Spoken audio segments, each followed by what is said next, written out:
charla era hablar de un tema muy interesante que es disfunción de la microcirculación. Nos acompaña como coordinadora, al igual que su servidor, el doctor Manel Sabaté. Él es el jefe del área de hemodinamia del Instituto Cardiovascular del Hospital Clínic en Barcelona, España. Y vamos a comenzar, para que seamos puntuales, como ya vieron del programa, con el doctor Eric Alexanderson Rosas, ya muy conocido, es el director de este curso en su tercera o cuarta edición. Y bueno, no creo que necesite presentación, solo recordando que él es el jefe de Medicina Nuclear en el Instituto Nacional de Cardiología Ignacio Chávez en México. Entonces, si estás de acuerdo, Eric, podemos comenzar. Gracias, buenas tardes a todos, bienvenidos, un gusto saludarlos por este medio. Vamos a hablar ahora de las técnicas de imagen, primeramente la tomografía por emisión de positrones para evaluar la presencia de enfermedad microvascular. Esta es una enfermedad muy frecuente que cada vez la estamos viendo con mayor presencia y que tiene una implicación importante desde el punto de vista diagnóstico, terapéutico y pronóstico. Quisiera resumir y empezar con un caso clínico para darnos idea de lo que estamos hablando. Les presento el caso de un masculino de 73 años con diabetes, dislipidemia y tabaquismo. Aparte es médico y empezó con un dolor torácico precordial, por lo que su médico tratante le mandó inicialmente una prueba de esfuerzo con protocolo de Bruce. Esta prueba de esfuerzo fue reportada como positiva. Por síntomas, el paciente desarrolló angina y también desarrolló desnivel del segmento ST, como ustedes ven aquí en la región inferior.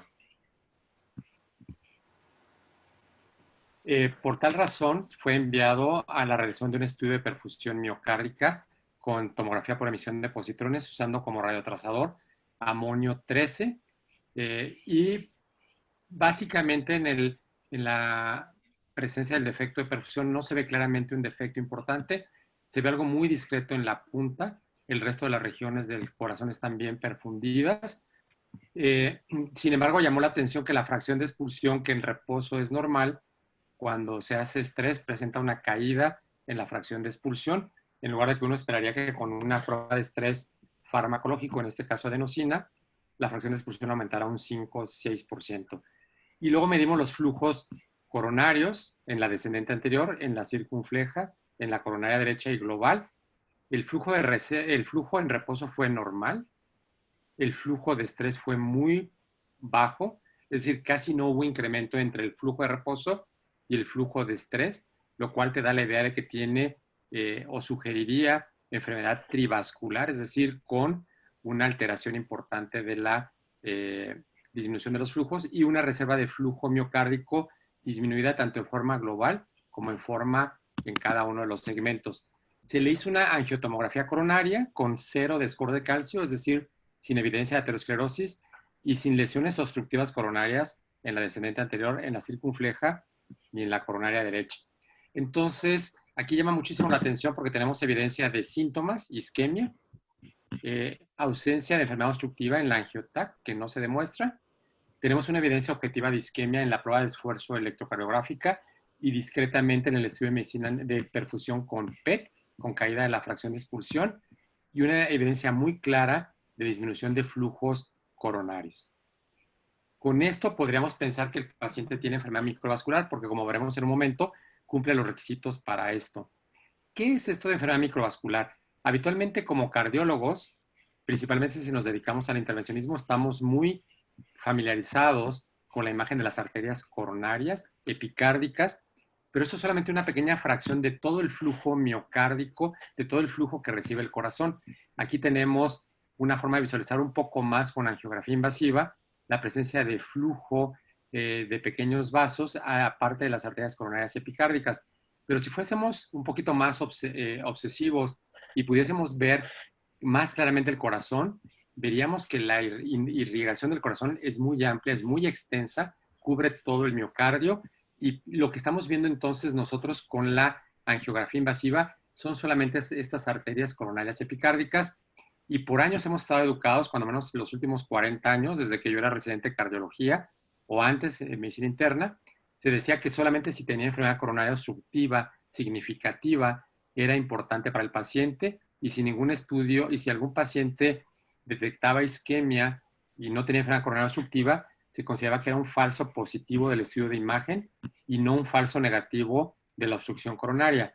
Vean ustedes qué tan, esto es visto ya con microscopía electrónica, qué tan fina puede ser la microvasculatura, que sin duda esto no lo podemos visualizar con el ojo humano, pero si lo pudiéramos extender todo en una mesa, las coronarias nos cabrían solamente en un pedacito de una mesa y probablemente toda la circulación arteriolar y capilar no nos alcanzaría a cubrirse por lo extensa que es. Entonces, lo que estamos haciendo habitualmente con la angiotomografía coronaria o con el cateterismo invasivo es dejar de ver gran parte de la circulación coronaria y solamente vemos una pequeña, muy pequeña fracción. Y esto es porque las arterias epicárdicas predominantemente, básicamente, solo sirven como arterias de conductancia. Solamente conducen la sangre. No tienen ninguna otra fracción más clara. Y en cambio, en las prearteriolas, en las arteriolas y en los capilares, son estructuras que empiezan a tener gran cantidad de endotelio y que ayudan muchísimo o tienen un control tanto metabólico como nervioso de la regulación del flujo a diferentes territorios coronarios que se requieran y por tanto, desde el punto de vista funcional para el miocardio, a veces es mucho más importante tener eficiente función de la microvasculatura aún en ausencia de fenómenos o problemáticos a nivel de las arterias epicárdicas. Esto ha sido tan importantemente visto que ahora estamos muy interesados, y es de lo que platicaremos un poquito en esta sesión del webinar, de cómo podríamos evaluar el flujo miocárdico. Porque lo importante no solo es lo que se conduce a nivel de la arteria coronaria epicárdica, sino más importante todavía la cantidad de sangre que le llega al miocardio. Y esto se puede estudiar, ya lo veremos al rato, de forma invasiva, se puede usar el FFR, el IFR, o de forma no invasiva, muy tradicionalmente con PET, que es lo que estamos hablando ahora. Después hablará el doctor López, después hablará de resonancia magnética, que es otro gran campo de forma de estudiar esta microcirculación, e inclusive con tomografía coronaria.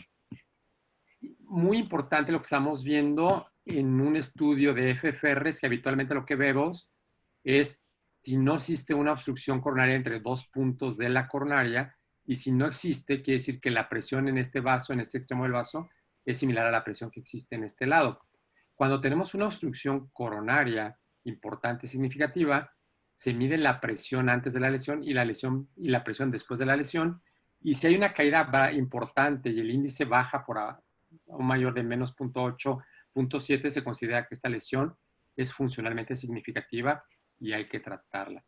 Pero estamos viendo la arteria coronaria, no el flujo miocárdico. Y lo que al final nos importa como cardiólogos no es la coronaria en sí, que sin duda es importante porque hay una gran correlación entre tener o no lesión coronaria y tener o no buen flujo miocárdico, pero a veces puedo tener lesiones coronarias obstructivas con buena circulación colateral y no tener problema de flujo, o a veces puedo tener nada de problema en las coronarias, inclusive pueden ser ectásicas, y sin embargo puede tener un gran problema en el flujo. ¿Qué es lo que hacemos en el flujo con PET? Medimos el flujo en reposo, medimos el flujo en estrés, y para algunos protocolos especiales medimos el flujo cuando inducimos la función del endotelio para evaluar la función exclusivamente endotelial de la circulación miocárdica. Habitualmente el flujo de reposo se mide por territorio coronario y en forma global y oscila entre 0.6 y 0.8 en nuestra población, y el flujo de estrés lo que uno espera es que aumente al menos 2,5 veces sobre el flujo de reposo. Si yo divido el flujo de estrés entre el flujo de reposo, obtengo el flujo de reserva miocárdico, que en nuestra población mexicana lo tenemos probado, que debe ser en condiciones normales arriba de 2.5, en ocasiones inclusive arriba de 2.3. Este es un ejemplo de un paciente que tiene un flujo de reposo normal, tiene un flujo de estrés muy importante, al menos 3 veces mayor que el flujo de reposo. El flujo de reserva miocárdico es más de 3 veces el flujo, la diferencia de flujo entre estrés y reposo, y el flujo global también es normal. Ese es un paciente típicamente normal, y lo que hacemos es inyectar un trazador radiactivo y que se mete rápidamente al corazón, y lo que hacemos con estos cálculos de estas curvas que se ven abajo es ver la diferencia de cuánta radiactividad hay en el lecho vascular versus cuánta radiactividad hay en el miocardio, y cómo va cambiando en el tiempo. En el tiempo va disminuyendo la radiactividad en el segmento vascular, pero va aumentando en el miocardio porque el trazador se está metiendo al corazón. Y eso usando unos principios físicos complicados nos permiten calcular el flujo de forma muy apropiada, que ha estado validado al menos más de 20, 25 años para ver que es un método muy eficiente para calcular la reserva de flujo. ¿Por qué es importante es esto? Vean lo que quiero traerles a presentar aquí. Este es un estudio publicado en el New England Journal of Medicine, publicado hace algunos años por el doctor Ralph Brindis, que fue presidente del ACC, y su grupo. Y lo que se demostró es que se hizo un registro en el Sistema Nacional de Registros de Cateterismos de Estados Unidos durante un periodo de aproximadamente 6 meses, y se observó que hubo 2 millones de cateterismos que fueron enviados en Estados Unidos. De esos 2 millones, 1.110.000 fueron cateterismos absolutamente normales, y el restante 800.000, 900.000, que es un poco menos del 50%, aproximadamente un 40%, sí se les llevó a cabo un intervencionismo. Es decir, que en Estados Unidos el 60% de los cateterismos que se envían resultan con coronarias sin obstrucción, sin lesiones. Se vio que muchos pacientes que fueron a cateterismo y se demostró coronarias sanas, muchos de ellos no habían tenido un estudio previo de imagen para documentar más claramente la indicación, y en aquellos pacientes en los que se hizo más intervencionismo, hubo mayor realización de pruebas no invasivas y el paciente llegó con mejor análisis de la información antes del cateterismo. Pero llama mucho la atención entonces que hay un 60% de personas que tienen coronarias sin problemas. ¿Tendremos exceso de cateterismos? Y estamos teniendo muchos cateterismos diagnósticos que no deberíamos de tener. Les presento otro estudio que se llevó a cabo en 663 hospitales. Había casi 400.000 pacientes que tenían síntomas sospechosos de angina, de isquemia. Se les llevó a cateterismo y también un 60% tuvieron las coronarias sin obstrucción. Y se hizo el diagnóstico de enfermedad microvascular, que tenía problemas sobre todo a nivel de capilares o arteriolas, si cumplía algunos de los siguientes criterios que voy a mencionar. Entonces, la clasificación de disfunción microvascular o enfermedad microvascular, recientemente, hace como un año, se publicó este artículo muy importante del grupo del Johns Hopkins, en el que se divide en 4 tipos esta información. El grupo 1, que sin duda es el que más vemos, son aquellos pacientes que tienen disfunción microvascular en ausencia de enfermedad coronaria obstructiva. El 2, que tiene esta disfunción microvascular, pero tiene enfermedad miocárdica, por ejemplo, miocardiopatías hipertróficas, dilatadas, valvulares. El tercero, muy importante, porque eso también lo estamos viendo mucho, son pacientes que tienen enfermedad coronaria obstructiva, se quita la enfermedad coronaria obstructiva, pero sigue con angina. Y entonces son pacientes que tienen un fenómeno mixto de disfunción microvascular en presencia de enfermedad coronaria obstructiva. Y después hay pacientes que se quitan las lesiones epicárdicas, se tiene una angiopatía exitosa, y sin embargo el paciente no evoluciona apropiadamente. A veces hace fenómeno de no reflujo, esa no sería exitosa, pero en el caso de exitosa, los pacientes pueden después volver con los síntomas, se vuelve a meter el cateterismo, se hace una tomografía y se ve que el stent está permeable, y lo que pasa es que desarrollan disfunción microvascular después de una angioplastia exitosa. Entonces, los criterios para yo estandarizar hoy que el paciente tiene enfermedad microvascular es que tengo que cumplir estos 4 puntos. Número 1, tengo que tener síntomas sugestivos de isquemia, sobre todo dolor de pecho, angina o su equivalente, por ejemplo, disnea. Número 2, estar seguro que no tiene enfermedad obstructiva coronaria, es decir, que tiene menos 50% de estenosis en alguna arteria, o un FFR mayor de 0.8, que ya comentábamos que básicamente me habla de una lesión que no tiene repercusión funcional. ¿Cómo puedo estar seguro que no tiene lesión coronaria? Ya sea que le haya hecho yo una angiotomografía coronaria o un cateterismo invasivo. El tercer punto es que tengo que tener una evidencia objetiva de isquemia, ya sea en el electro, en la prueba de esfuerzo, en el estudio de perfusión miocárdica, alteraciones de la movilidad, en fin, una evidencia de isquemia. Y número 4, debo tener una evidencia de que tiene el paciente alteración en el flujo microvascular, es decir, que el flujo de reserva miocárdica está por abajo de 2.5, o el flujo de estrés también está reducido, se considera que abajo de 1.8, 1.9, y con esto podríamos establecer el criterio de enfermedad microvascular con la realización de estos 4 puntos. De tal manera que el paciente que presentamos en el primer ejemplo cumplía estos 4 puntos. Tenía angina, no se demostró lesión coronaria en la angioTAC. Se encontró isquemia, evidencia de isquemia en la prueba de esfuerzo y muy poquito en el estudio de perfusión. Y fue poco porque este paciente tenía enfermedad trivascular en flujos disminuida, enfermedad microvascular. Y evidencia de disminución de flujos que también lo encontramos en este paciente. Y no teníamos una enfermedad obstructiva clara presente en este grupo de pacientes.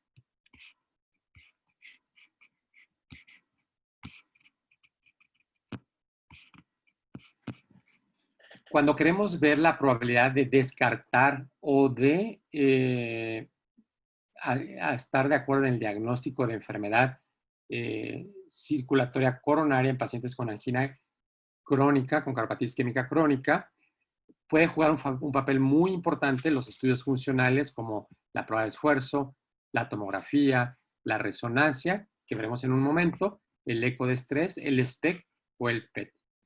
Y en intervención también puede estar medir los índices de flujo de reserva miocárdica y los cambios de presión del FFR. Entonces se ha visto que el PET es un buen método que me permite tanto establecer el diagnóstico como descartar el diagnóstico cuando no tiene el problema. Es decir, tiene una buena sensibilidad y una buena especificidad. Y es uno de los estudios que se considera hoy muy importante para poder establecer este diagnóstico. Si no tengo PET, puedo usar resonancia magnética, puedo usar SPECT, que tiene buena sensibilidad, aunque la especificidad es más baja, y la idea es que tenga yo poca isquemia en presencia de buena función ventricular y con ausencia de obstrucción coronaria. Sin embargo, el SPECT no me permite medir los flujos coronarios hasta el momento, aunque las gamacámaras nuevas de rápida adquisición probablemente lo permitan. En eso estamos en ese proceso de establecer esa probabilidad para la tecnología SPECT, que sería mucho más barata que la tecnología PET. Muy importante que si comparábamos el FFR con el PET es que el PET no es invasivo, el FFR sí, lo cual reduce la posibilidad de hacer varias determinaciones continuas porque no podemos meter al paciente a intervencionismo cada rato. La evaluación del árbol coronario con PET es completa, veo todo el miocardio. Con FFR es parcial, solo me dedico predominantemente a la coronaria. En la enfermedad obstructiva crónica puedo evaluar la repercusión de esta a nivel del flujo miocárdico. En FFR, si no puedo pasar la obstrucción, pues no puedo establecer un gradiente de presión entre los dos lados de la coronaria. El flujo sí se puede medir con PET, el FFR parcialmente. El subendocardio se puede ver parcialmente con el PET, no con FFR. Y es mucho más fácil hacer no invasivo, la probabilidad de hacer evaluaciones periódicas o reevaluaciones de acuerdo a la evolución clínica de nuestro paciente. Este es un ejemplo de otro paciente. Esta es una mujer de 72 años. También tiene diabetes, tiene factores de riesgo como diabetes, hipertensión, dislipidemia y con dolor precordial. La prueba de esfuerzo fue submáxima y fue positiva con desnivel del ST en B5 y B6. El estudio de perfusión se ve razonablemente bien. En esta paciente, las arterias coronarias fueron absolutamente normales, sin obstrucción, y los flujos de estrés y el flujo de reserva miocárdico estuvieron disminuidos en los tres territorios coronarios. Con esto, que lo estamos viendo muy seguido, establecemos el diagnóstico de enfermedad microvascular y se ha visto que la enfermedad microvascular ocurre en 2/3 partes de los pacientes que no tienen lesión coronaria obstructiva como parte de una modalidad de cardiopatía isquémica, que es más frecuente en mujeres que en hombres. Y ha habido muchas publicaciones últimas hablando de, sobre todo en mujeres postmenopáusicas, que esto tiene que ver con una relación hormonal muy clara, se presenta con mayor frecuencia. Concluyo diciendo que estamos haciendo actualmente en nuestro centro, en la UNAM, con el PET-CT, estamos estudiando aproximadamente, tenemos una corte como de 800, 900 PET con tomografía y estamos viendo cuántos de ellos tuvieron enfermedad microvascular y tratar de estudiar un poco la logística que siguió en nuestra población mexicana esta enfermedad y cómo les fue a los pacientes. Tan pronto tengamos resultados, seguro se los haremos saber a través de alguna publicación. Y concluyo diciendo que la enfermedad microvascular es frecuente, inclusive es más frecuente que la enfermedad coronaria obstructiva. La enfermedad epicárdica representa solo una parte del espectro del paciente con cardiopatía isquémica. Existen métodos de imagen que permiten estudiar la fisiología coronaria y miocárdica, entre ellos el PET, como hemos platicado, que permiten hacer una detección muy temprana de la enfermedad y nos permiten también establecer el diagnóstico, la terapéutica y monitorizar la respuesta al tratamiento. Hay un factor pronóstico cardiovascular sin duda, tener flujos disminuidos y enfermedad microvascular se asocia a un peor pronóstico en la evolución de los pacientes, y por el millón de estudios que estuvieron en Estados Unidos con cateterismo normal, se sugiere que antes de someter a un paciente a un estudio de intervencionismo, a excepción de un infarto agudo con elevación del ST, el paciente debería idealmente llevar o tomarse la decisión de este procedimiento fundamentado en una evaluación no invasiva del paciente. Muchas gracias, un gusto saludarles. Bueno, muchas gracias. Y bueno, ahora les voy a presentar a nuestro siguiente ponente. El doctor Ignacio López Lima es médico cardiólogo, especialista en imagen cardiovascular avanzada. Él es adjunto del Hospital Rawson de San Juan, Argentina. Además es ex-fellow del Hospital de Vallebrón y San Pau en Barcelona. Muy bien, cuando gustes comenzar, Nacho.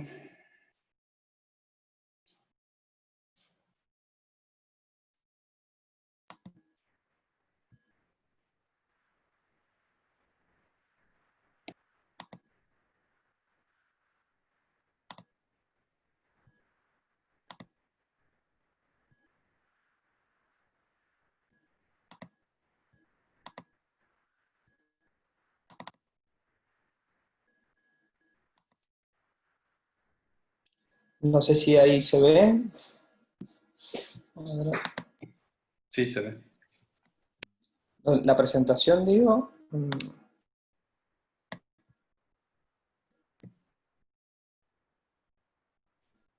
Tienes que ponerla en presentación.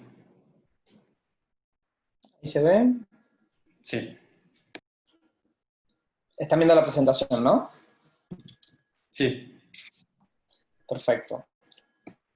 Bueno, muchas gracias a todo Cardio Academics por la invitación. Es un placer estar con ustedes, un placer charlar de este tema tan interesante y apasionante que cada vez está más frecuente en todas las grillas de los principales congresos y enfocado de esta manera que lo han enfocado ustedes. Voy a hablar un poco de la resonancia magnética en esta entidad. Primero lo que voy a tratar de mostrarles un poco lo que quiero reflejar, hablar un poco de las diferentes etiologías y sus fisiopatologías que son bastante diversas entre sí y por ende hacen de esta entidad su diversidad, y además factores de riesgo que pueden estar presentes en cada una de ellas. Luego, hablando propiamente de la resonancia magnética, acá voy a hacer una diferenciación entre lo que es la resonancia en su estudio morfológico y funcional, y otra en su modalidad de estrés y los aportes de ambas en sus ambas modalidades. Y por último, algunas nuevas secuencias y automatizaciones en el análisis de cada una de ellas. Es importante tener como el antecedente de que esta entidad y la disfunción endotelial se viene estudiando bastante desde estos últimos 20 años, finales de los 90, ya se hacían estudios con acetilcolina y se reflejaba su manifestación la sintomatología que presentaban y su traducción electrocardiográfica, y acá ya estaban bien identificados los factores de riesgo cardiovasculares, que son los que todos conocemos. Si en estos últimos 20 años las imágenes han aportado una información muy amplia y han aclarado bastantes puntos de esta entidad, sin embargo, falta mucho por esclarecer. La ecografía cardíaca, la cardioresonancia, el PET y el SPECT miocárdico, como recién nos mostraba en su excelente presentación el doctor Eric Alexanderson, La tomografía y la hemodinamia invasiva son las técnicas de imágenes que están siempre representadas en esta entidad, y los conceptos de disfunción diastólica, de remodelado ventricular, de disfunción microvascular, la alteración de la reserva del flujo contráctil, son los principales conceptos que tenemos que tener en cuenta a la hora de estudiar a nuestros pacientes con sospecha de esta entidad. Y para ello es importante diferenciar aquella estructura, aquel corazón que estructuralmente tenga una modificación importante, de aquel que no lo tenga, aquellas paredes que sean de grosor parietal normal, en donde su disfunción radique más en lo arterial que en lo morfológico, y para esto es importante saber el estado del miocardio. Y con esto, un concepto relativamente reciente es la información del volumen extracelular, y con eso poder estimar el daño que pueda tener ese miocardio y su pronóstico a futuro, el estado de los vasos miocárdicos, y no me refiero solo a los epicárdicos, sino a los miocárdicos propiamente dichos, la reactividad, es decir, la respuesta que puedan tener a adenosina, a catecolamina, la respuesta que pueda tener en el estudio a adenosina, y así poder evaluar su comportamiento. También tener en cuenta el estrés parietal, las presiones de fin de diástole, y son el análisis detallado que tenemos que realizar en cada uno de estos pacientes. Destaco la ecografía cardíaca antes de entrar en la resonancia, porque es el método al cual todos los pacientes pueden acceder, y rápidamente podemos identificar a los pacientes que mayor riesgo tengan, aquellos que tienen una hipertrofia concéntrica importante con una marcada disfunción diastólica. Serán los pacientes que pondremos toda la batería de técnicas de imágenes para estudiarlos de una manera más profunda. Las técnicas de imágenes que mencionábamos son las que están en boga en estos momentos en los artículos más representativos del último momento.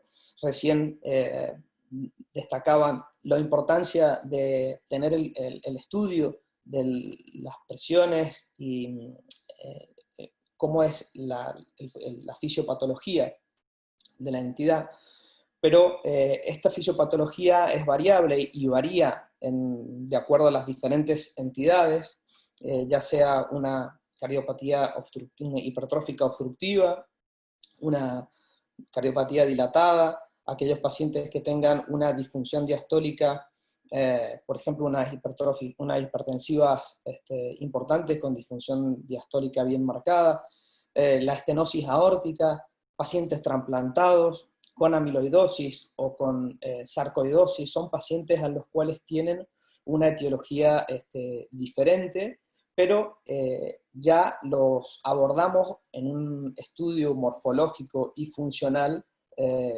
y con una certeza de encontrar el diagnóstico y el estado de evaluar.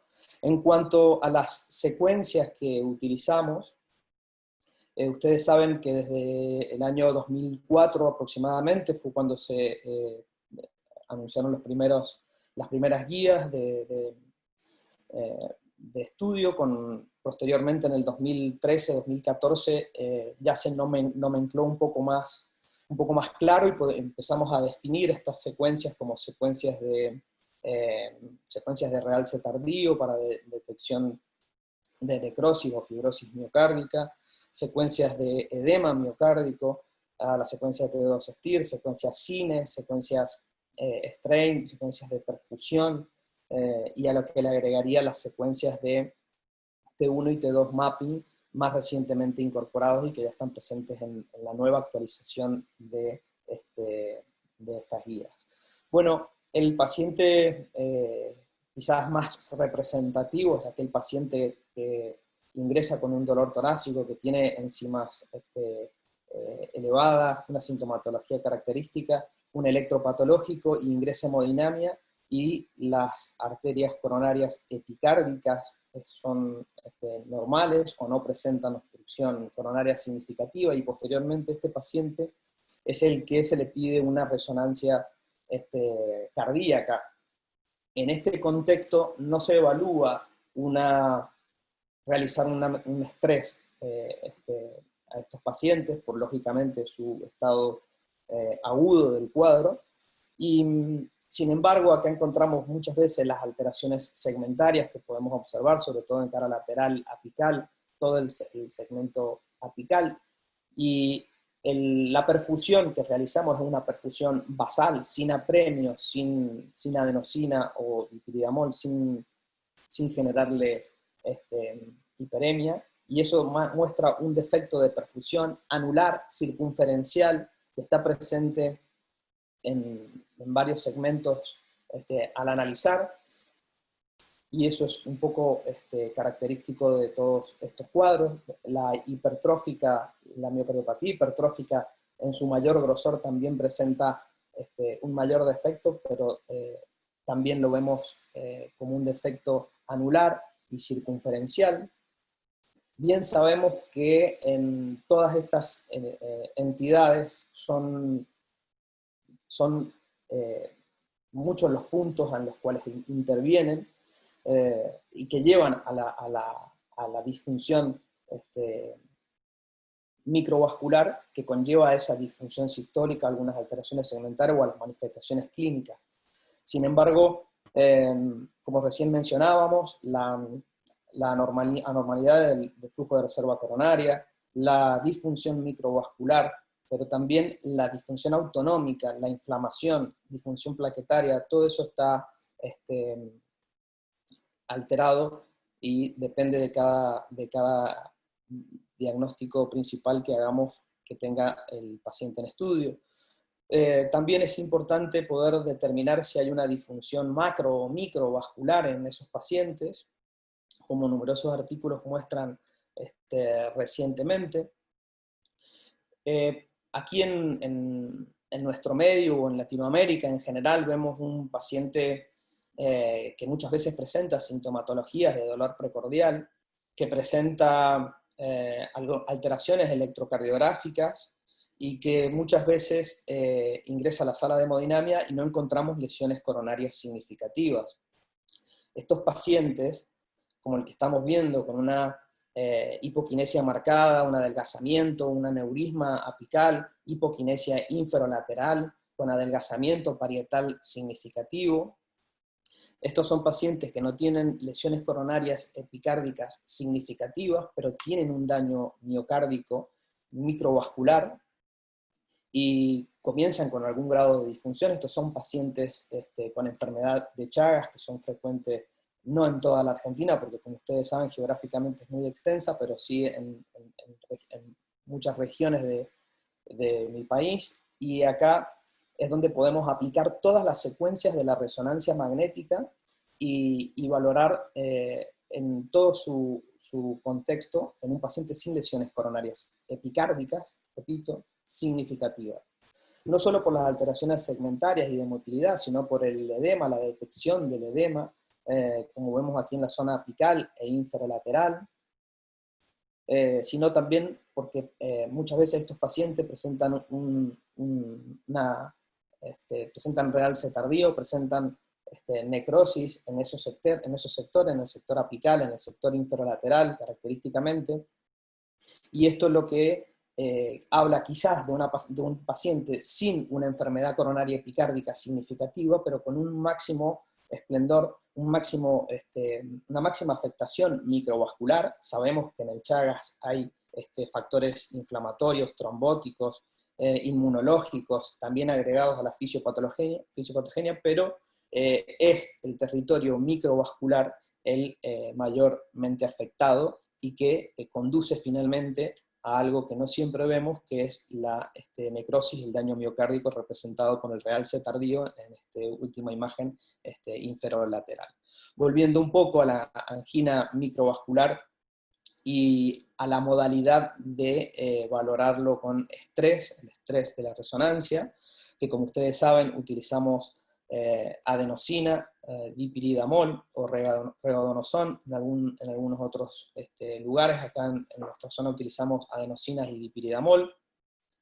En estudios recientes, muy interesantes, se estratifica esta disfunción microvascular, la certeza, la especificidad y sensibilidad con la que se detecta la disfunción microvascular es bastante cercana a la que mostraba recién el doctor Alexanderson.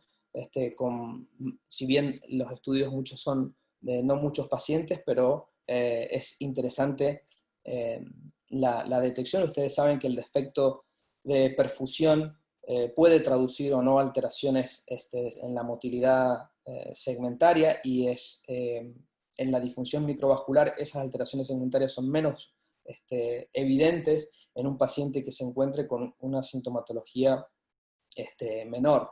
Sin embargo, la debemos identificar así, con un defecto de perfusión anular, persistente, que muchas veces puede estar inducido solo por la adenosina o por el dipiridamol, y no en una condición basal cuando hacemos el estudio. Por eso destaco la importancia de la resonancia de estrés para valorar para ver ese defecto de perfusión anular en estos tipos de pacientes. Y quizás esto parece ser muy interesante en el análisis de las estenosis aórticas, ya que la estenosis aórtica tiene un grado de disfunción microvascular importante, y cada vez se pide más resonancia cardíaca a pacientes con estenosis aórticos previo a su tratamiento, ya sea percutáneo o quirúrgico. Y acá se ve representado el grado de disfunción microvascular significativo. Entrando en estas últimas dos secuencias que recientemente ya tienen un par de años, pero cada vez más centros cuentan con el T1 y T2 mapping. Es una secuencia bastante prometedora. Fíjense en la imagen superior, en las de colores, por supuesto. El de la izquierda es un paciente normal, ser lineal. Arriba es la secuencia de T1 mapping, y el del medio es el realce tardío, y lo de abajo sería un cine en movimiento. El del medio es un paciente con una cardiopatía hipertensiva, concéntrica e importante, y el de la derecha es un paciente con la amiloidosis, y cualquiera, si pudiese diferenciar en la secuencia de arriba, vería rápidamente tres marcos muy diferentes, y eso es lo interesante de esta nueva secuencia.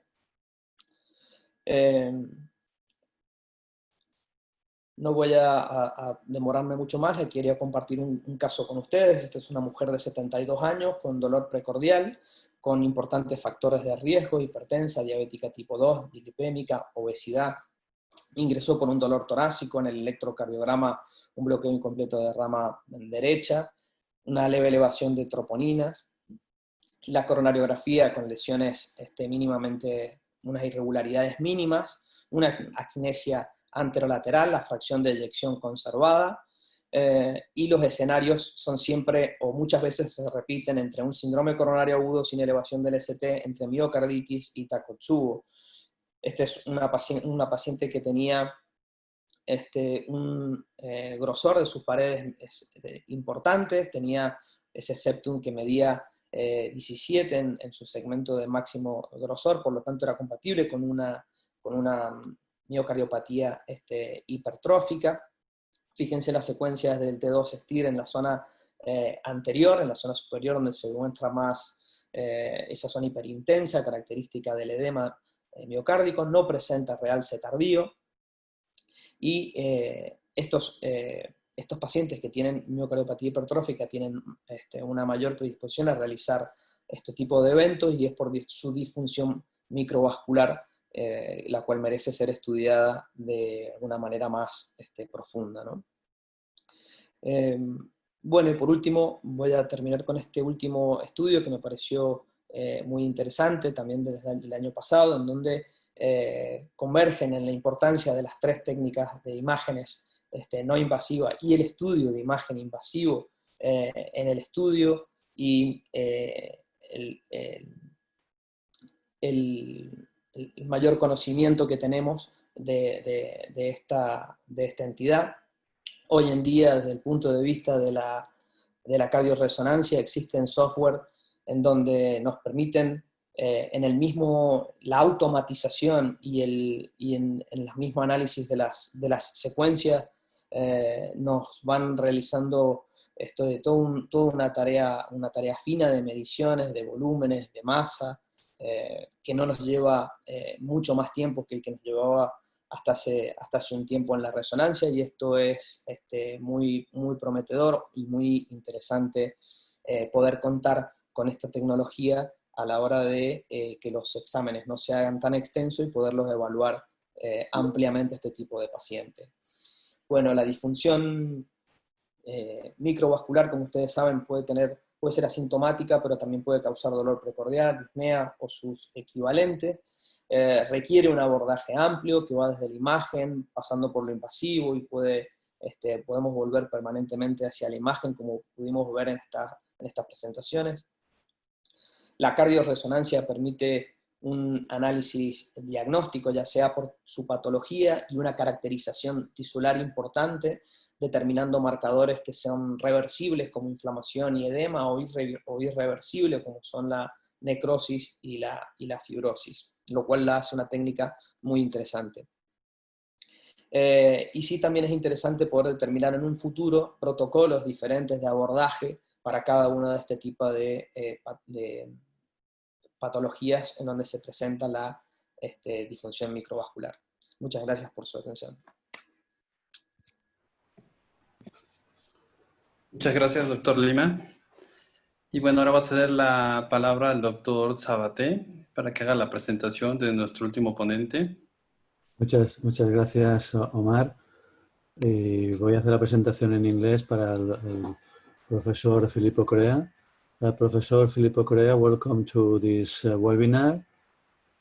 Thank you for joining us and give your presentation. So Professor Filippo Corea has been the chief of the department of the Agostini Gemelli Hospital in Rome, and also professor of the Catholic University in Rome, and has also been the chairman of the microcirculation and the coronary pathophysiology of the European Society of Cardiology. He has also been a member of prestigious editorial boards of several journals. So I think that he is the perfect speaker to talk about the intracoronary physiological measurements to evaluate this coronary microcirculation dysfunction. Welcome, Filippo, and the podium is for you. Hi, Manel. Thank you for your warm presentation, and thank you to all of you for your kind invitation. Few months ago, with Juan Carlos Caschi, Bernie Gersh, and Paolo Camici, we published this review article in Circulation, where we proposed a reappraisal of ischemic heart disease. Because, you know, for many years, we believed in the equation ischemic heart disease equal coronary stenosis. Stenosis are important, but we are learning that ischemic heart disease is much more complex than stenosis. Indeed, ischemia can be caused by epicardial spasm and can be caused by microvascular dysfunction. And microvascular dysfunction is a complex biology. Microvascular dysfunction can be caused by structural alterations, can be caused by functional alterations involving endothelial cells and also smooth muscle cells. And microvascular dysfunction can also be caused by factors affecting, by myocardial factors which affect microvascular function. So the biology of microvascular dysfunction is rather complex. and we must acknowledge this complexity in our clinical practice. And we can identify, in addition to ischemic syndrome caused by stenosis, we have to acknowledge the presence of functional coronary syndromes. And we can identify two different, although linked, functional syndromes. One is vasospastic angina, and the other is microvascular angina. Let's start with vasospastic angina. This is a typical example of spasm. You can see on the left spasm of multiple epicardial branches, resulting in profound ECG ischemic alterations and angina, relieved by nitroglycerin. Recently, we have proposed this classification, this diagnostic criteria for vasospastic angina. Vasospastic angina is angina which typically takes place at rest and is responsive to nitrates and is associated with ischemic ECG changes. But importantly, in order to make diagnosis of vasospastic angina, we have to demonstrate, we have to document coronary spasm. And the most efficient way to make this diagnosis is the acetylcholine testing. And spasm is defined by more than 90% reduction in lumen diameter.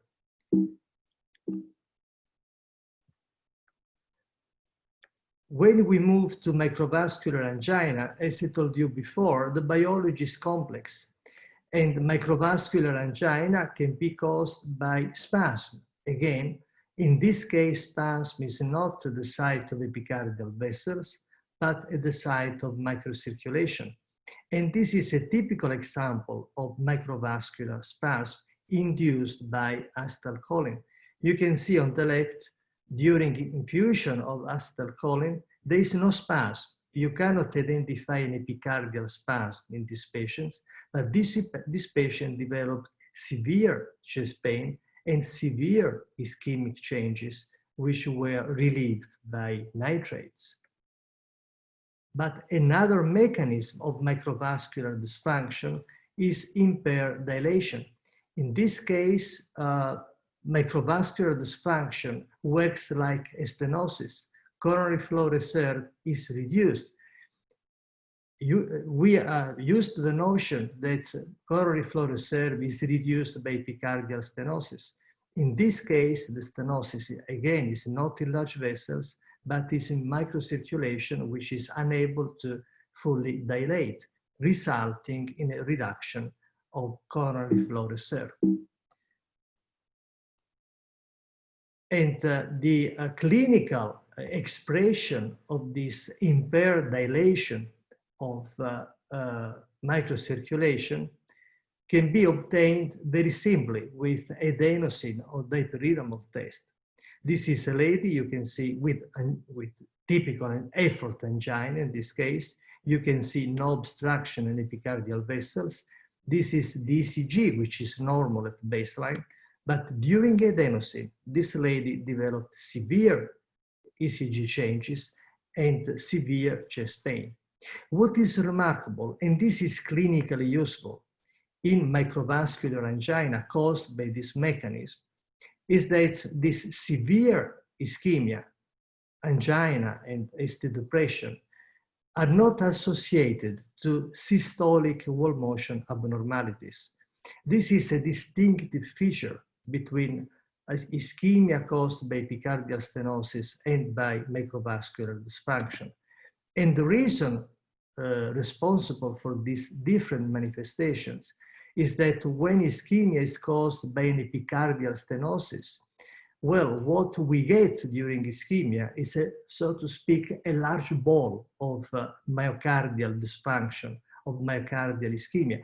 And this large ball can be detected because associated to regional wall motion abnormalities.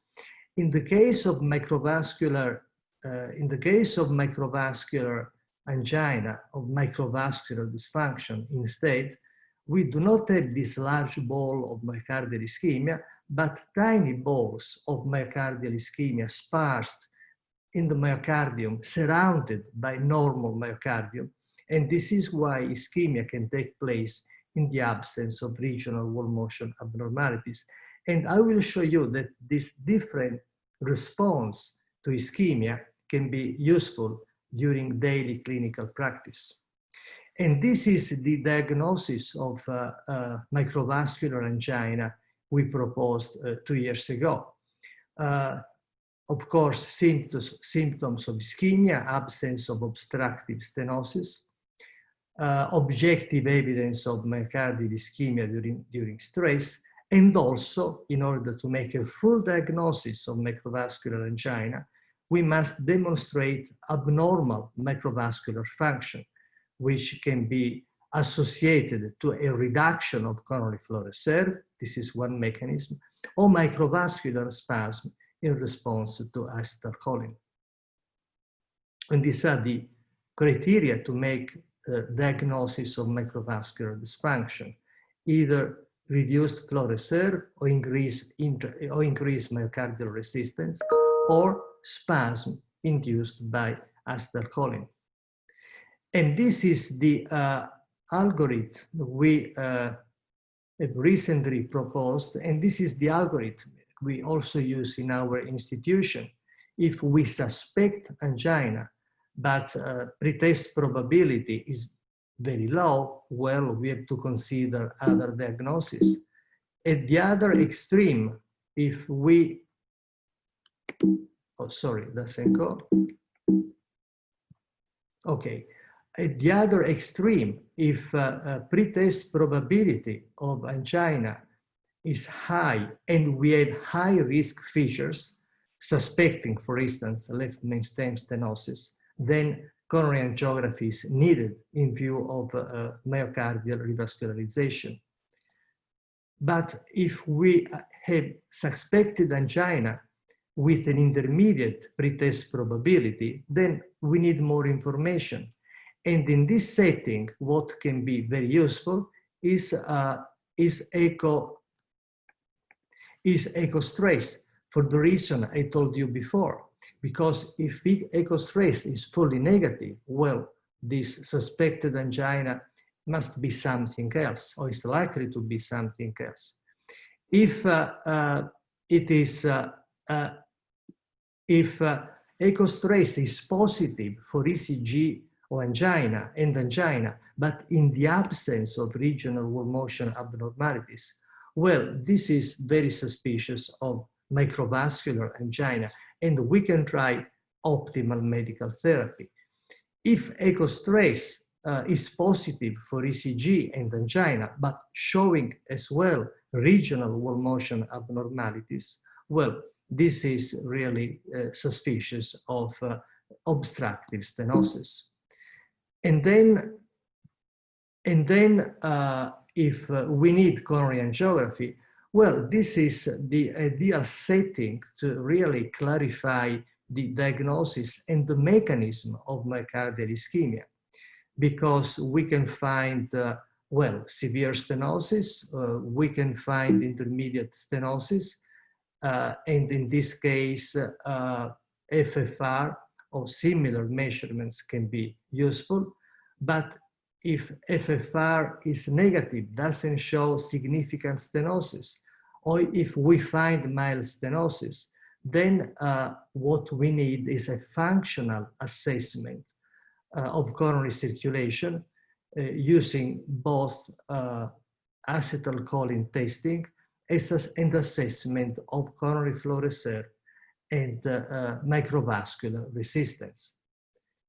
The cath lab is the ideal setting where we can really explore all these different mechanisms which eventually can lead to myocardial ischemia, because we can explore both the functional meaning of epicardial stenosis by measuring FFR or using intravascular imaging, OCT or IVUS, and we can also fully explore functional alterations using acetylcholine or ergonovin, but acetylcholine is better, which can reveal epicardial spasm or can reveal microvascular spasm. And we can also assess microcirculation by measuring coronary flow reserve and microvascular resistance. And this is these are the basic notion of the functional assessment of microcirculation and epicardial stenosis.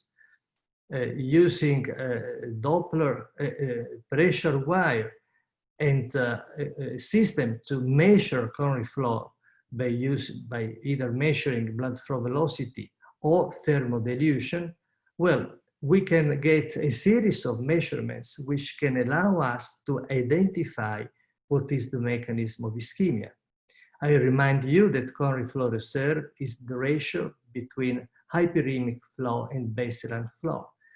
And please remember that coronary flow reserve, as noted by previous speakers, can be reduced because of stenosis or can be reduced because the stenosis is not in epicardial vessels, but is in microcirculation.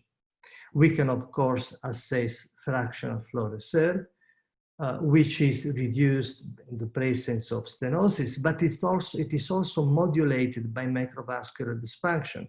Indeed, if microvascular dysfunction is present, in addition to an epicardial stenosis, this results in impaired dilation in response to adenosine, and FFR can be underestimated. We can measure specifically stenosis resistance, and we can also measure microvascular resistance. And of course, we can perform acetylcholine testing, and this is the protocol which is currently used in the majority of institutions. Three incremental doses of 20, 50, and 100, not milligram, but microgram over a period of 3 minutes. Now, why to bother so much about functional alterations, functional mechanism of myocardial ischemia? Well, there are 3 good reasons to fully investigate these patients in order to assess not only the presence of stenosis, but also the presence of dysfunctional alterations. One reason, as explained before, as noted before, is that dysfunctional ischemic syndrome are much more frequent than we thought before. This study has been shown before, published by Manesh Patel, a massive population of anginal patients undergoing coronary angiography because of angina. And if we focus on patients with typical angina and the positive stress test, on the ordinate you have the prevalence of obstructive CAD. Well, you can see that 50% only of these patients had obstruction. In the remaining 50%, angina and the positive stress was associated with non-obstructed epicardial vessels. A second good reason for assessing and investigating dysfunctional alterations is that the outcome of these patients is less good than we thought before. This is another massive study, more than 4,000 patients, in this case women. And what you see here is the outcome of control patients without angina. This is the outcome of patients with angina and angiographically normal coronary arteries. And this is the outcome of patients with mild stenosis or 1, 2, or 3 vessel disease. And you can see that the outcome is close to that of patients with obstructive atherosclerosis and much worse as compared to patients without angina, the control population. This is a Danish study, but Carl Pepin and Noël Berry-Merz have found similar findings in the American population. A third good reason to fully investigate these patients in order to establish the presence of functional alterations is because we can improve the symptoms of these patients. This is the Cormaica trial published by Colin Berry and this group in JACC quite recently. And what we did was to investigate 300 patients with angina. Not surprisingly, 50% of these patients, again, were found not to have obstructive atherosclerosis. And these patients were then randomized to a group where treatment was guided by a full assessment of coronary function, while in the other group, treatment was guided simply by angiography. And you can see on the right that quality of life and angina score was much worse in patients, was much better in patients in whom treatment was guided by a functional assessment of coronary circulation. In summary, these functional alterations are frequent, are associated to a worse outcome, and their treatment is better, is more productive if these patients are fully investigated. And not only microvascular dysfunction or dysfunctional alterations are present in patients with microvascular angina or vasospastic angina, but these alterations can lead together with epicardial stenosis. And the relevance of functional alterations in these patients becomes apparent after PCI, because all studies assessing chest pain after successful PCI found that about 1/3 of these patients had persistent angina also after removal of epicardial stenosis. Well, an important cause of persisting angina after successful PCI is represented by functional alterations. After successful PCI, the recurrence, so the persistence of pain can of course be caused also by structural alterations in secondary stenosis, progression of atherosclerosis, diffuse atherosclerosis, but in a large proportion of these patients, persistence or recurrence of angina is related to functional alterations, again, epicardial spasm or microvascular dysfunction.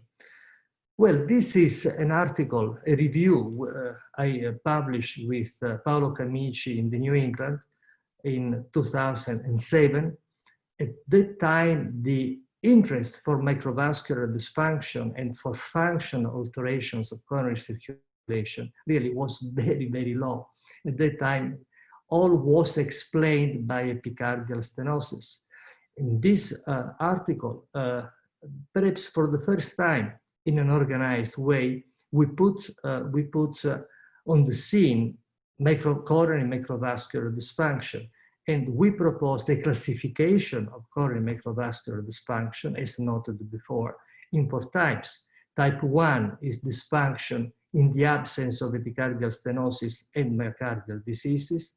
Type 2 is dysfunction in the presence of myocardial stenosis. Type 3 is dysfunction, type 2 is dysfunction in the presence of myocardial diseases. Type 3 is dysfunction in the presence of obstructive atherosclerosis, and type 4 is iatrogenic coronary microvascular dysfunction. And I'm proud to say that after the publication of this classification of microvascular dysfunction, we observed a surge of interest in microvascular angina. At that time was still called syndrome X. Now we call it microvascular angina. And progressively, after the publication of this classification, this review, the interest in microvascular dysfunction, functional alterations of coronary circulation increased. And now, after many years, microvascular angina is in guidelines and in textbook. These are my last slide. Well, this is not microcirculation, of course. This is savanna. And perhaps you can see in the savanna a zebra, but if you look more carefully, you see that there is a lion as well. And this is the lion in microvascular circulation we have missed for many years, but now we are fully aware that these functional alterations of coronary circulation are extremely important in clinical practice, and we need to make an accurate diagnosis of their presence. Thank you. Thank you very much. Molte grazie, come sempre. È un piacere ascoltare il sua magistrale presentazione. Il tuo italiano es excelente. Gracias mille. Bueno, vamos a pasar a la sesión de preguntas. Tenemos ya algunas preguntas que han hecho por aquí.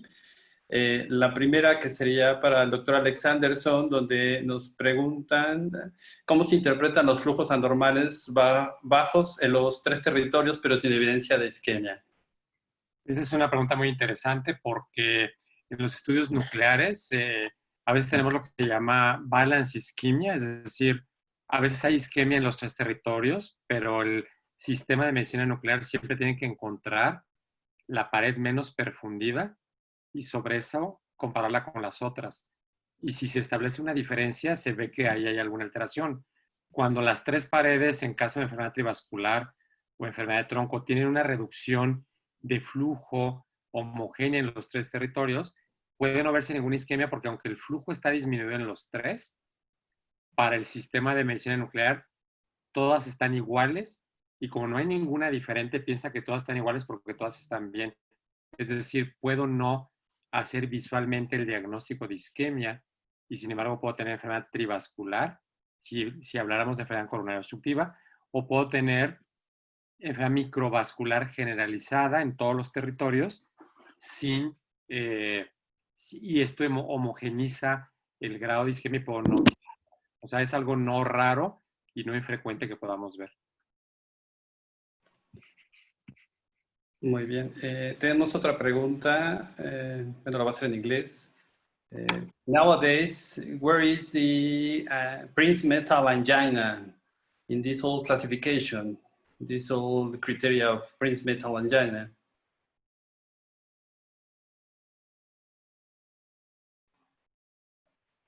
We don't listen you, Professor. We need to... Prince metal angina is just a form of vasospastic angina, which is characterized by ST elevation during angina. This was described in 1959 by Prince Metal. This is why it's called Prince Metal angina, and also variant angina, because again, Prince Metal noted that during pain, there was not ST depression, but ST elevation.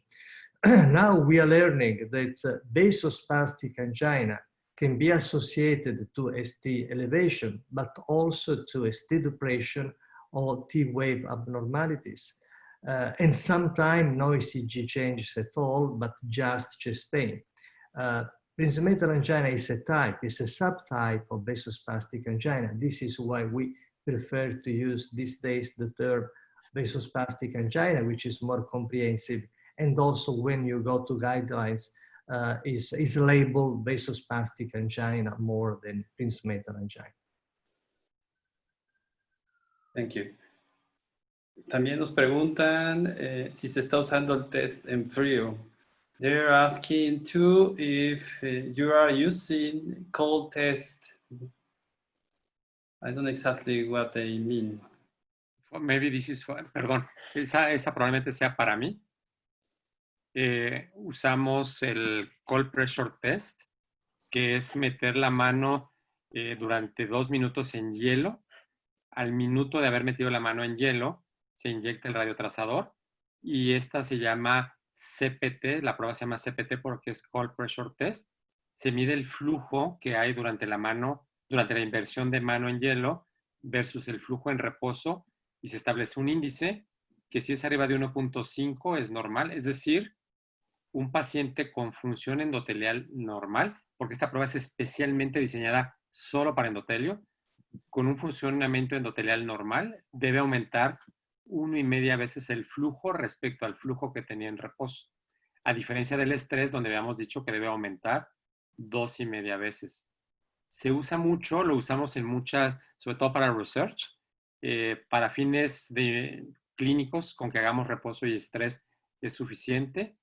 Y la razón por la que mide función endotelial es porque el frío libera catecolaminas que causan vasoconstricción y reducen el flujo, pero también estimula el endotelio para liberar óxido nítrico que produce vasodilatación.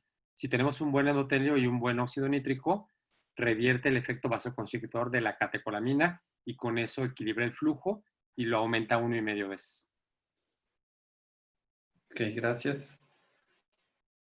Doctor Sabaté. I think that we should ask about the treatment. I know that this is really the issue.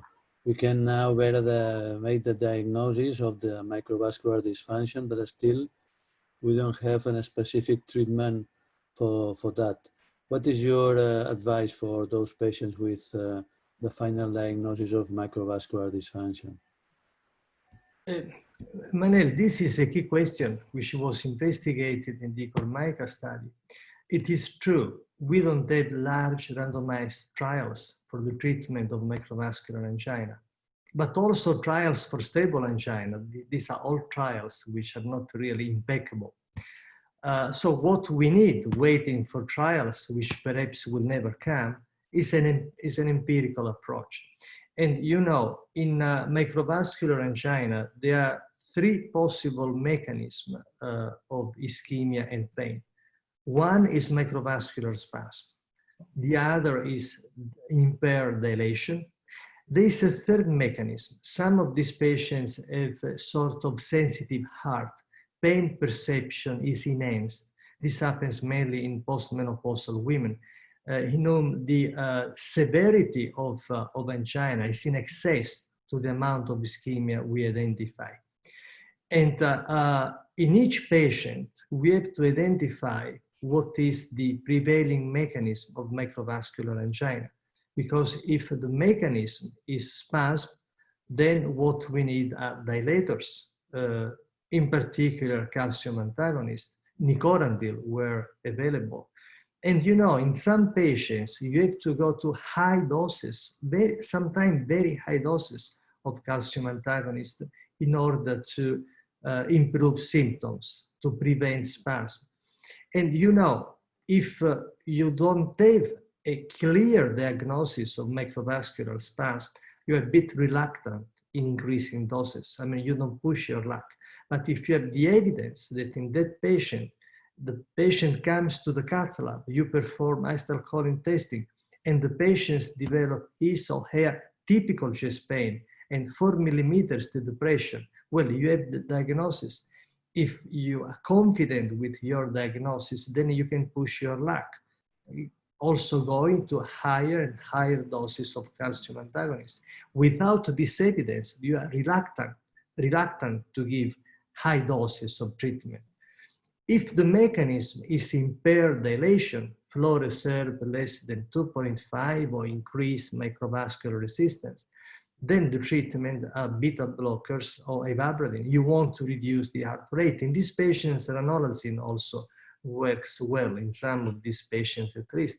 So if this is the mechanism, you reduce the heart rate and patients go better. If you have both mechanisms, because they can coexist, and we don't have clear data about it, but these 2 mechanisms, impaired dilation and microvascular spasm, can come together. Well, in this case, you have to work both on reduction of heart rate and vasodilation. If you suspect this sensitive heart enhanced pain perception, then tricyclics work very well. Like imipramine. I use imipramine in some of these patients where clearly the pain is in excess to what I find objective in terms of ischemia. And in these patients, imipramine works quite well. So I think that we don't have to wait for trials. The Cormaica trials by Colin Berry shows that a treatment guided by full knowledge of what's happening there results in a better treatment of these patients. But I think that it is important a careful assessment of mechanism. And in order to assess the mechanism of microvascular dysfunction or spasm, I'm afraid that positron emission tomography or CMR or whatever imaging is not enough. You have to go for functional testing. Thank you very much. Hay una pregunta de Hilda que a lo mejor es para Ignacio, para Eric. Es un caso clínico de una mujer que llega a urgencias con angina. Entonces, ¿qué estudio de imagen harían ustedes primero a esta persona para descartar si hay obstrucción coronaria o alteraciones de la microcirculación? Bueno, sí. Bueno, yo creo que el proceder ante alteraciones electrocardiográficas y dolor precordial es imperativo realizar la coronariografía invasiva, ¿no? Una vez descartada las lesiones coronarias epicárdicas, luego en ese otro contexto es donde recién la resonancia cardíaca entra en juego, digamos.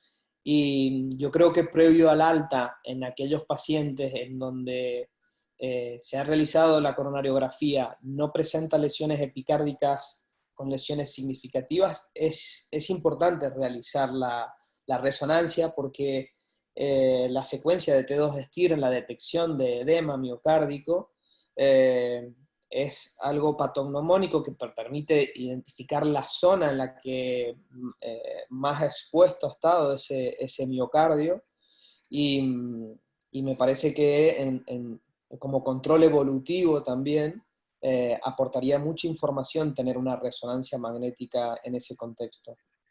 No sé si respondo la pregunta. Sí.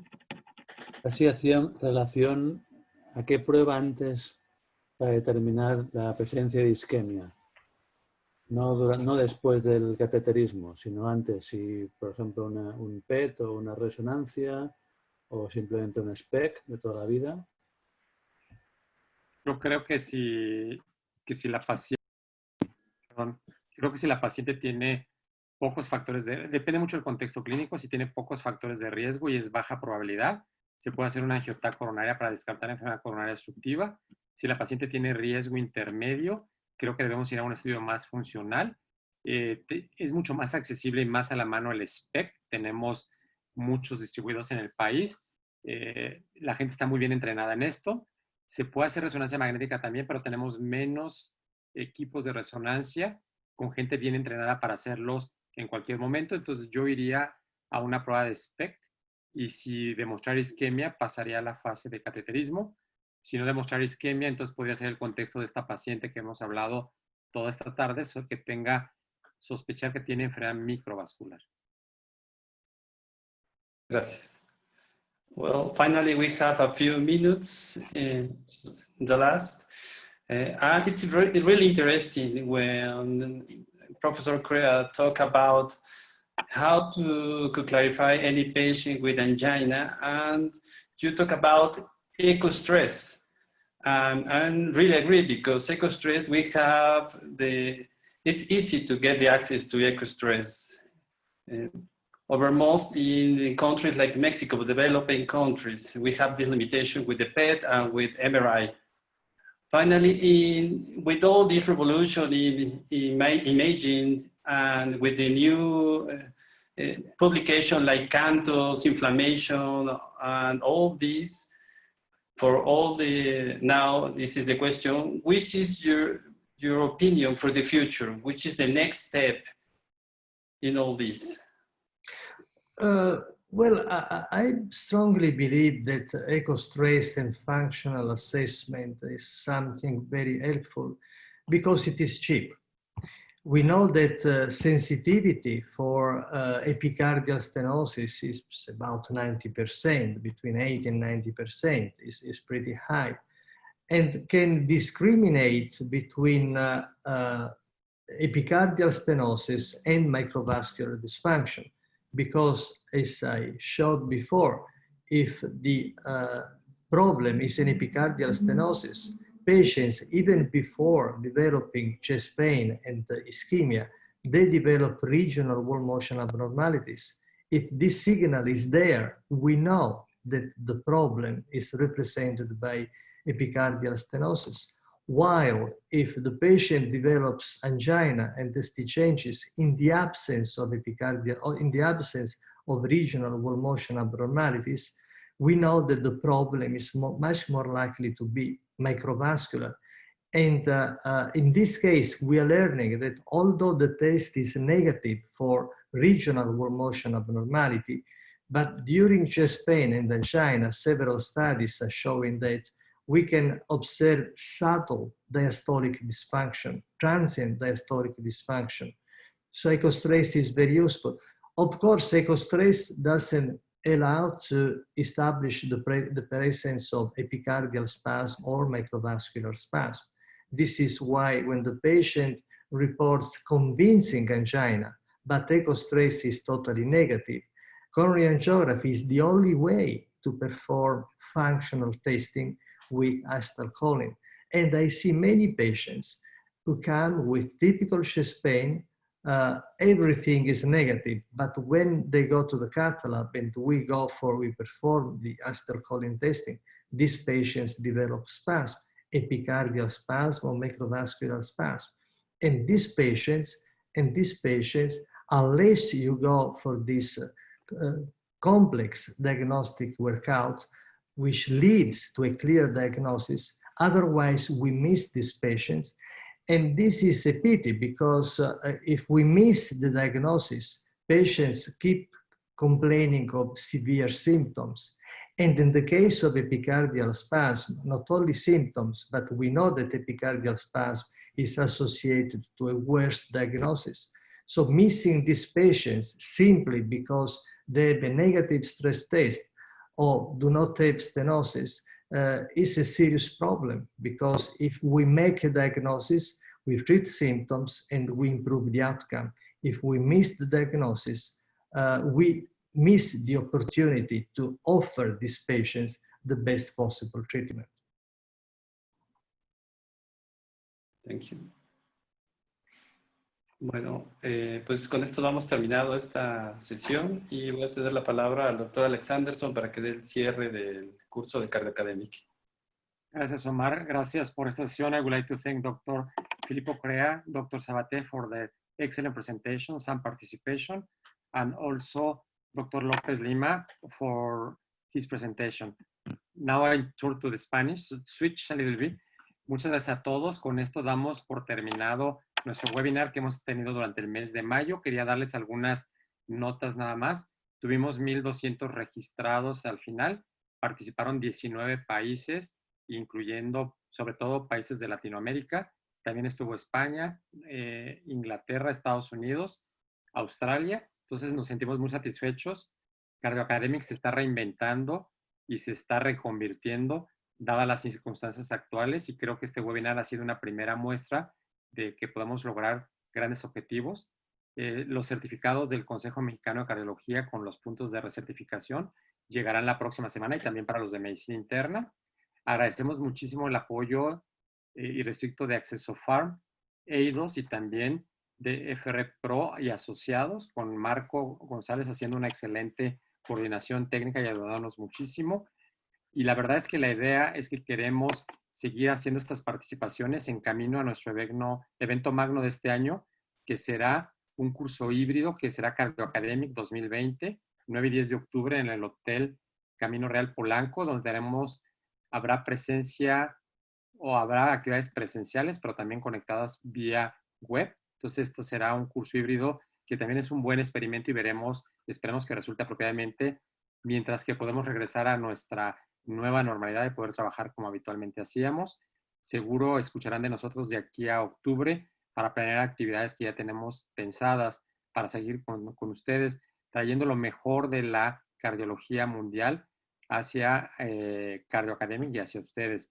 Es un gusto haber contado con más de 20 profesores internacionales de altísimo nivel como los que hoy tuvimos, y de aproximadamente 20 profesores mexicanos también participando en este curso, de tal manera que quedamos todos muy contentos, muy a gusto. Les agradecemos su fidelidad. Es difícil ser fiel en este tipo de eventos por un mes completo, pero estamos muy contentos que así haya sido, y esperamos vernos pronto para podernos saludar presencialmente o a distancia. Muchas gracias a todos por su amable participación. Y nos vemos pronto. Saludos. Grazie mille, buona serata, gracias a todos. Gracias a todos. Grazie, Saludos. Dios. Hasta luego.